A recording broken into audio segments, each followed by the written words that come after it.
tokie projektai kaip šitas tikrai yra labai svarbus, aš manau, ir vaikam visų pirma, ir mūsų visuomeniai.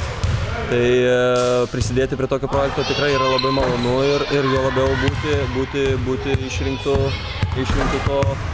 to projekto, kaip jūs, kad sakot, ambasadorium. Tai yra malonu. Ką patarčiau?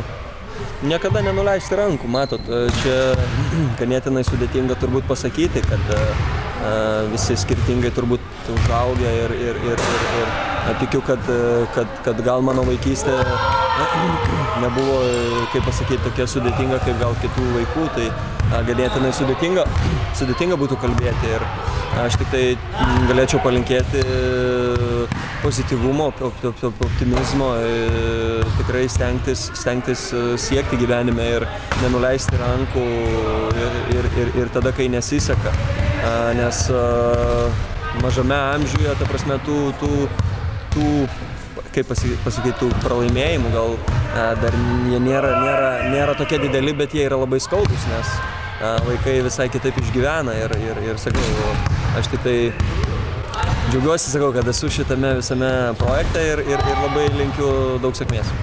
Sportas gali prisidėti prie... Tai aišku, jau prisideda, aš manau, kad prisideda ir vienus vaikus žavi sportas, kitus mokslas, kitus menas ir daugelį kitų sričių, taip kad sportas vienas iš jų.